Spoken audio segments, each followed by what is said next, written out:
ہمارے پیارے نبی حضور پاک صلی اللہ علیہ وسلم کا آخری خطبہ۔ اے لوگو سنو، مجھے نہیں لگتا کہ میں اگلے سال تمہارے درمیان موجود رہوں گا۔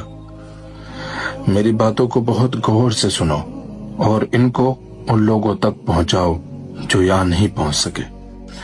کسی کو تنگ نہ کرو، کسی کا نقصان نہ کرو، تاکہ تم بھی محفوظ رہو۔ یاد رکھو تمہیں اللہ سے ملنا ہے، اور اللہ تعالیٰ تم سے تمہارے اعمال کے بارے میں سوال کرے گا۔ اللہ نے سود کو ختم کر دیا ہے، اس لیے آج سے سارا سود ختم کر دو۔ تم عورتوں پر حق رکھتے ہو اور وہ بھی تم پر حق رکھتی ہیں۔ جب وہ اپنے حقوق پورا کر رہی ہیں تو تم بھی ان کی ساری ذمہ داریاں پوری کرو۔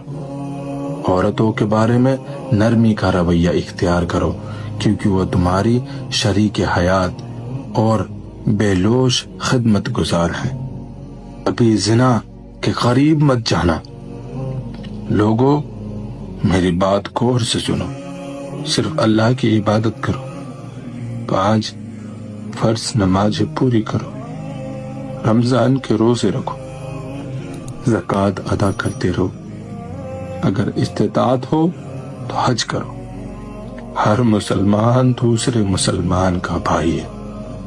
تم سب اللہ کی نظر میں برابر ہو، برتری صرف تقوی کی وجہ سے ہے۔ یاد رکھو تم سب کو ایک دن اللہ کے سامنے اپنے اعمال کا جواب دہی کے لیے حاضر ہونا ہے۔ خبردار رہو، میرے بعد گمراہ نہ ہو جانا۔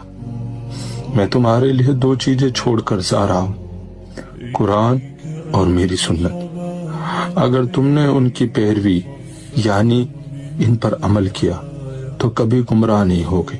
یاد رکھنا میرے بعد کوئی نبی نہیں آنے والا اور نہ ہی کوئی دین لایا جائے گا۔ میری باتیں اچھی طرح سمجھ لو۔ سنو تم لوگ جو موجود ہو، اس بات کو اگلے لوگوں تک پہنچانا اور وہ اس بات کو اگلے لوگوں تک پہنچائے، اور یہ ممکن ہے کہ بعد والے میری بات کو پہلے والوں سے زیادہ بہتر سمجھ کر عمل کر سکے۔ پھر آپ نے آسمان کی طرف اپنا مبارک چہرہ اٹھایا اور کہا، اے اللہ گواہ رہنا، میں نے